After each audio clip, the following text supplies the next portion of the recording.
The new Magic the Gathering set is here, and as they delve back into the universes beyond with Teenage Mutant Ninja Turtles, the community is divided. Some people really hate this new set, and while I'm trying my best to understand where they're coming from, I'm excited for it.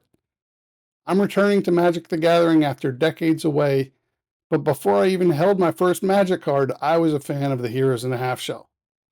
I still have a lot of my old action figures, even the Turtle Van. I have old video games that I bought when they were released, the original Nintendo game, the follow-up for the arcade game. I have the Game Boy game. I even have one on the Switch. I have copies of the old movies and the animated series. I've got at least one Funko Pop. I'm probably a bit biased. As I look through the set, I've seen artwork that really brings back some nostalgia, so I'm here for it. Definitely biased. Definitely looking forward to casting spells that are ninjas that are also turtles that I grew up a fan of. The final weekend of February 2026 brings about the pre-release of this set. It's a concept I'm no stranger to, having played Pokemon with my son for the past 8 or 9 years. I've already set up to attend one pre-release event this weekend, and I hope enough people show up for there to be the typical mini tournament because it's always a fun time in my experience. I've already had discussions with a few people about this set who are really excited to explore some of the mechanics and use characters they've come to love. What happens beyond this weekend? That's a different story for a different video, but I'm really looking forward to this set. There's a bunch of cards that I'm really looking forward to. Here are some of them. Krang, Utrom Warlord. I know there's been a lot of criticism that this set has a lot of legendary creatures, but if anyone's going to be legendary, it should definitely be Krang, and this card is crazy big. He's a legendary artifact creature. He costs 9 to cast, 9 colorless. He's a 9/9 flying trample, indestructible, and has haste. This card definitely does Krang justice. Takes a lot to cast him, but he's badass once he's out there. The card art looks amazing. It has the Krang bodysuit that I'm used to from back in the original animated series. I don't know that I would use him in the pre-release weekend, especially only using 17 mana, but it's definitely a card I'd be interested in having at some point. Another interesting Krang card is the Krang and Shredder card. Converted mana cost of 6 for power 6, toughness 7. Not going to say those numbers together. And at the beginning of your end step, if a permanent left the battlefield under your control this turn, you may cast a card exile with Krang and Shredder without paying its mana cost. So being able to cast those cards without paying the mana cost seems like a pretty good deal to me. While I'm not an expert with the mechanics, there's lots of ways I've seen to move creatures onto and off of the battlefield. And whenever Krang and Shredder enter or attack, each opponent exiles cards from the top of their library until they exile a non-land card. So it's like milling, but it doesn't help people who can deal with things from their graveyard. The Super Shredder card, on the other hand, another card worthy of being a legendary creature, is a 1/1 with Menace. Whenever a permanent leaves the battlefield, put a +1/+1 counter on Super Shredder. He only costs one black and a colorless to bring out. Lots of ninjas have either ninjutsu or sneak to help them enter or leave the battlefield. So that should be a way to put a lot of counters on Super Shredder. There's a lot of things in this set that deal with putting counters on. I personally hope I get a Super Shredder card in the pre-release. It will definitely get used unless somehow I don't get anything else that's black involved. Another black card that I'm really looking forward to and hope I get in the pre-release is Ninja Teen. It costs 1 black and 2 colorless. It's a class enchantment. Whenever a creature you control leaves the battlefield, each opponent loses 1 life. Love it. Level 2, creatures you control get +1/+0 and have menace. Level 3, creature cards in your graveyard have sneak. You can cast creature spells from your graveyard using their sneak abilities. This is where Super Shredder starts to get really big, really strong, and there's lots of other ninjas with ways to leave the battlefield that make this really powerful. I don't know if the pre-release is the best place to try this, but it sure is interesting. Lessons from life. I want this card simply because it's the Ninja Turtles sitting around a table playing Magic the Gathering. The fact that you draw 3 cards for converted mana cost of 4, that's pretty decent. Usually you have to pay about 2 mana to draw a card, converted mana cost. So the fact that you get 3 cards for 4 sounds pretty good. I do have a couple decks that play blue and green. Being able to draw those 3 cards sounds pretty good, but also you may put a land card from your hand onto the battlefield tapped. So that gets you ahead in the land race by an additional turn. Turtles in Time sorcery costs 7. I don't know that this would do very well in the pre-release with such a high converted mana cost, but I do like it. It's basically a soft reset. Return all creatures to their owner's hands. Each player may shuffle their hand and graveyard into their library, and each player who does this draws 7 cards, and then you exile Turtles in Time. I love the artwork. I love the concept. It's a nice throwback to the old Super Nintendo video game, but especially in a pre-release, running out of cards in your deck, that's definitely happened in other pre-releases I've done. So being able to take your graveyard and shovel it back into your library, being able to draw 7, always a good thing. So if I get this, I'll definitely be using it. I don't know that I'll be able to cast it because it costs 7, but seems like it could be really helpful. It's also a soft reboot, and I hate it when people do board wipes. I think a lot of people hate board wipes, but this is a nice way to be able to do that so people don't lose everything and get a restart. Seems like a soft way to do it. Rennet, Temporal Apprentice. It's a 4/3 that costs 5 to cast. When Rennet enters, return each other non-land permanent that entered this turn to its owner's hand. The fact that it has flash makes this really good, because if you cast it on your turn, I don't think you want to return all of your non-land permanents that entered this turn to your hand.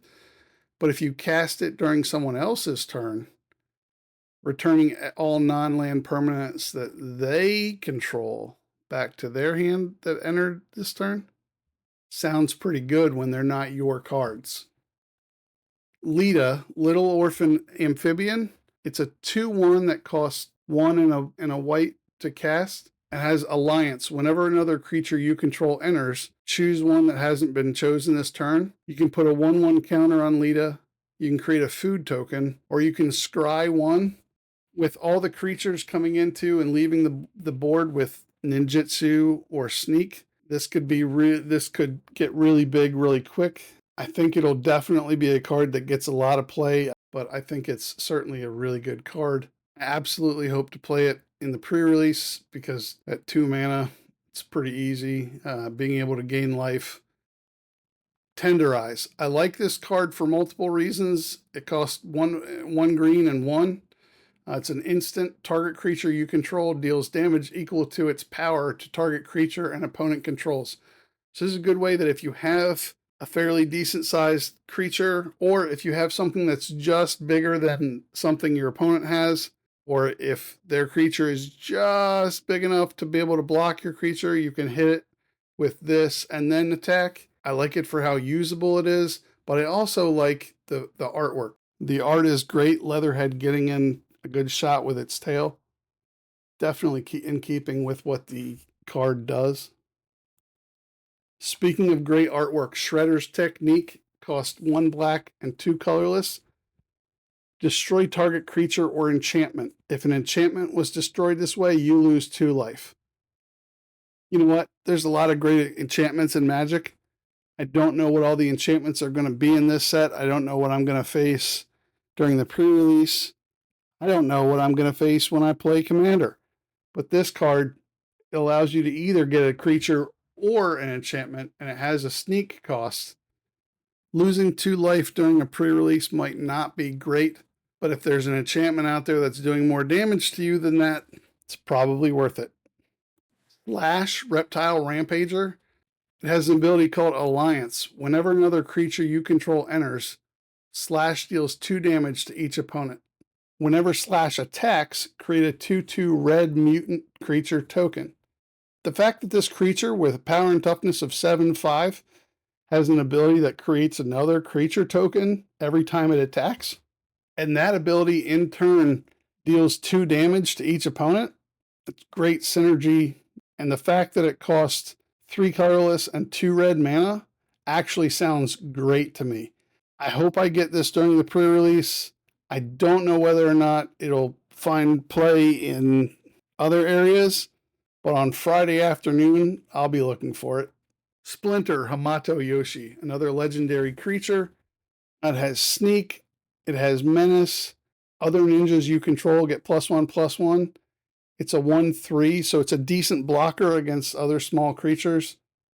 Can block a 2/2. It would kill a 1/1. It would kill a 2/1. We saw another 2/1 in this set. Another Splinter card is Splinter Radical Rat. If an ability ninja creature you control triggers, that ability triggers an additional time.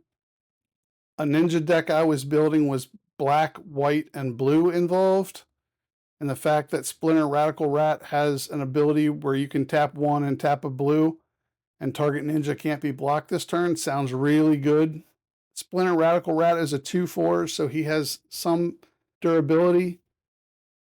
The fact that his ability doesn't cause you to tap him, meaning you can make more than one ninja unblockable this turn, that sounds really good. The Splinter's Technique Sorcery is another Splinter card that I'm interested in. It's basically a tutor card. You get to search your library for a card, put that card into your hand, and then shuffle. It costs 3 and a black, but it has a sneak cost for 1 colorless and a black. Another class enchantment that I'm excited for is called Cool But Rude, a nice throwback to the theme song talking about Raphael.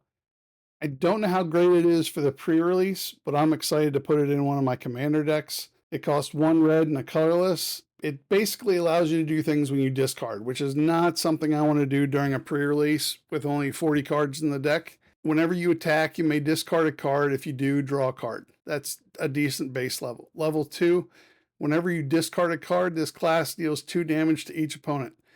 That's really good. I have another card in my deck that does something similar, and it works really well.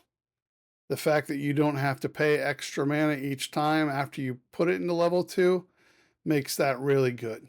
Level 3, when this class becomes level 3, search your library for a card, put it into your hand, shuffle, then discard a card at random.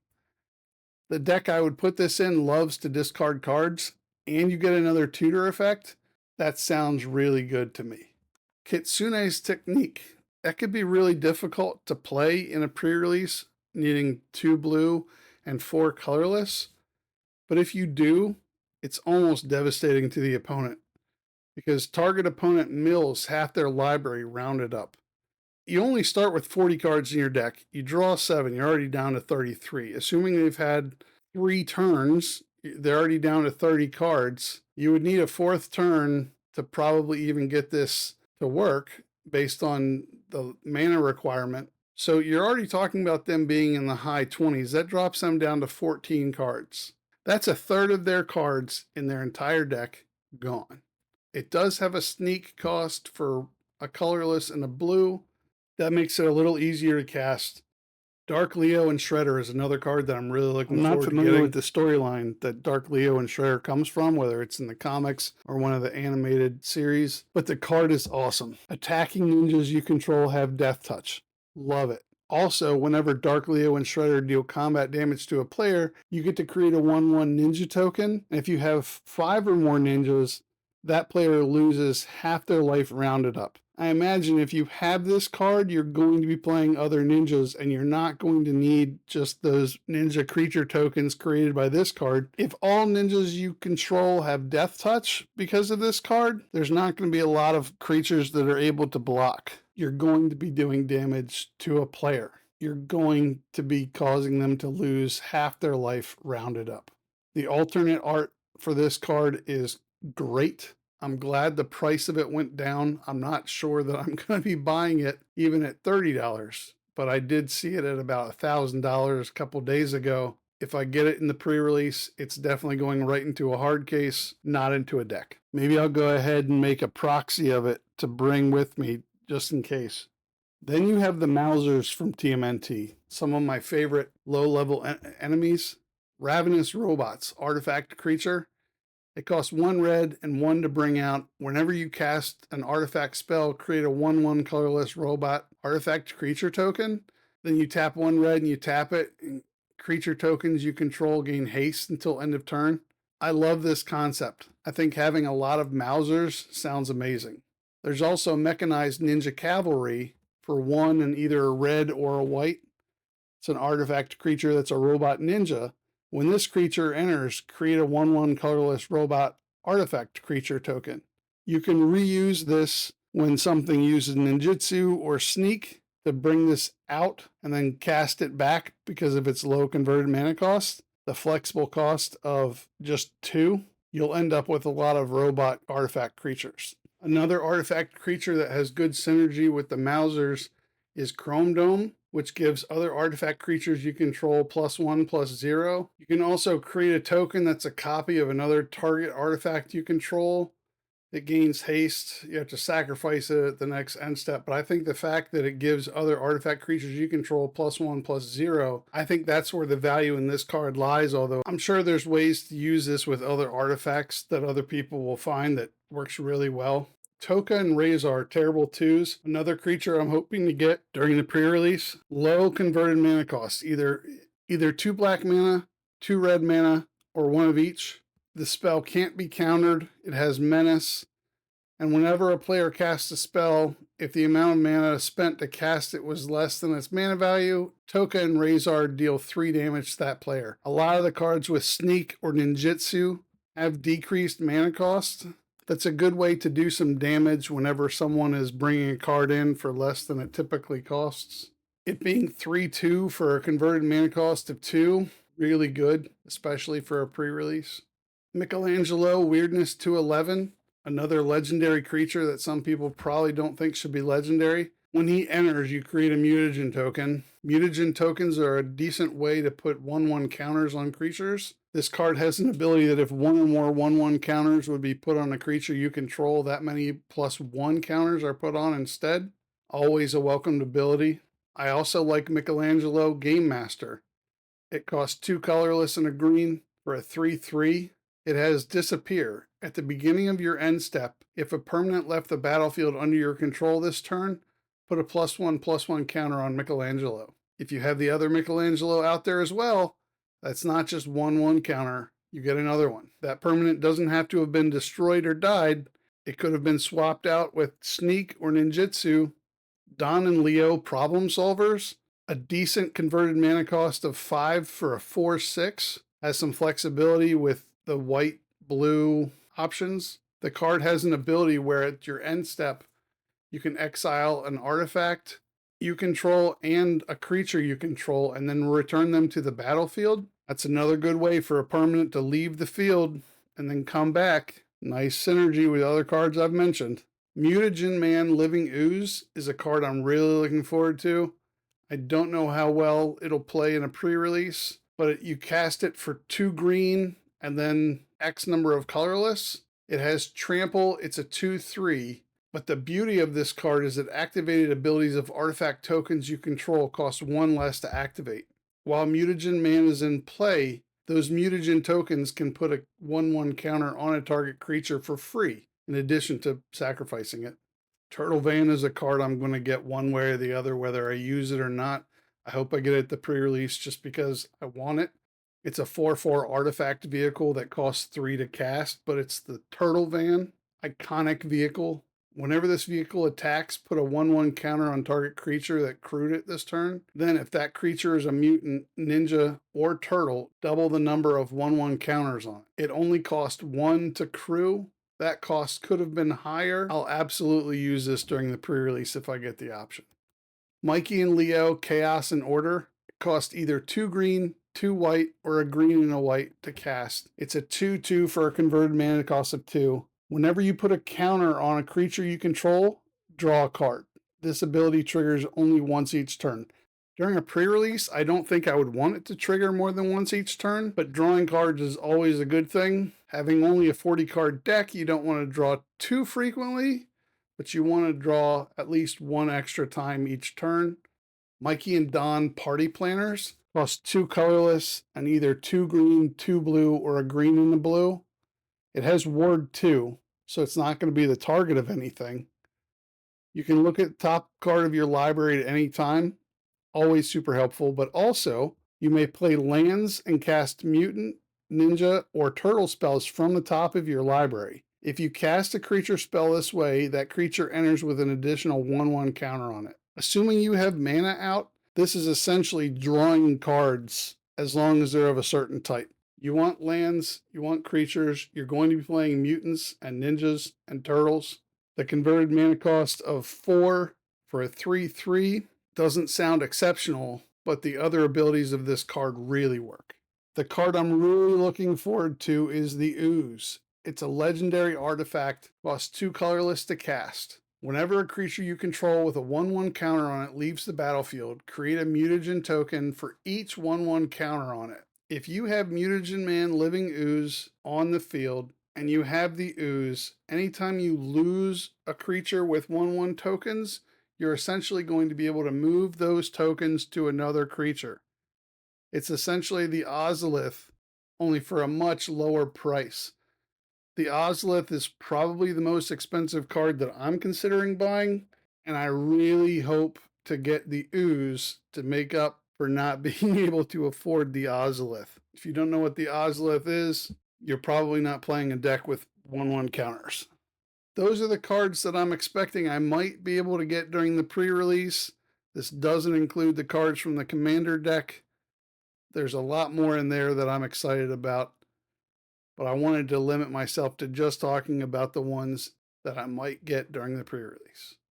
Hope you join me on this journey into what I think is a great set for a variety of reasons. There are more videos to come,